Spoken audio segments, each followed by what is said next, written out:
ये कहानी एक 19 साल के लड़के आरव की है जो उत्तराखंड के एक छोटे से गांव धनगांव में अपने मामा के घर गर्मी की छुट्टियां बिताने आया था।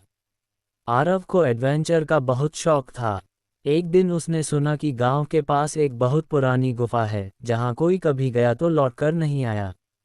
गांव वाले उसे शापित गुफा कहते थे। आरव को ऐसी बातों पर विश्वास नहीं था। उसने ठान लिया कि वह उस गुफा में जाकर देखेगा कि आखिर अंदर ऐसा क्या है। मामा ने उसे बहुत समझाया लेकिन आरव नहीं माना। अगले ही दिन सुबह सुबह वह अपने कैमरा और टॉर्च लेकर निकल पड़ा। गुफा गांव से करीब 5 किलोमीटर दूर जंगल के बीचों बीच थी। रास्ता सुनसान था मगर आरव को डर नहीं लगा। जब वह गुफा के पास पहुंचा तो हवा का बहाव बदल गया। एक अजीब सी ठंडक पूरे शरीर में दौड़ गई।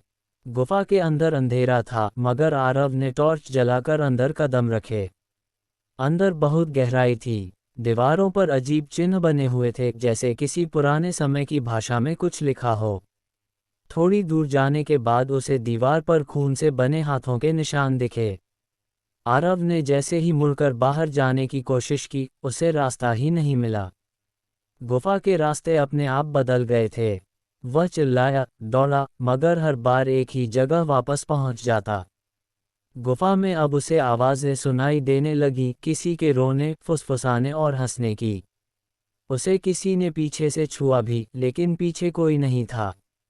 कुछ ही देर बाद उसे एक बच्चा दिखा जो दीवार के पास बैठा रो रहा था। आरव उसके पास गया लेकिन जैसे ही उसने बच्चे को हाथ लगाया वह काला धुआं बनकर गायब हो गया। तभी गुफा की दीवार पर एक चेहरा उभर आया, डरावना, बिना आंखों के। वह कुछ बोल रहा था, तुमने हमारी शांति भंग की है, अब तुम भी यहीं रहोगे।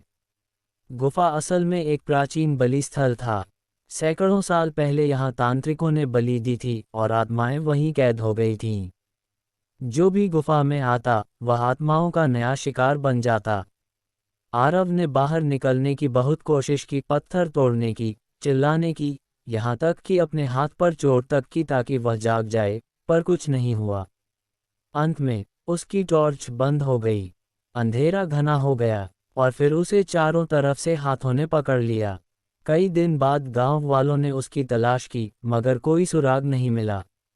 बस उसकी कैमरा जंगल में एक पत्थर के पास टूटी हुई मिली। जब मामा ने कैमरा देखा उसमें आखिरी वीडियो रिकॉर्ड था, आरव का चेहरा कांपता हुआ और उसके पीछे एक परछाई जो धीरे धीरे पास आती जा रही थी। कुछ दरवाजे ऐसे होते हैं जो कभी खुलने नहीं चाहिए और अगर खुल जाएं तो वह आपको कभी वापस नहीं जाने देंगे।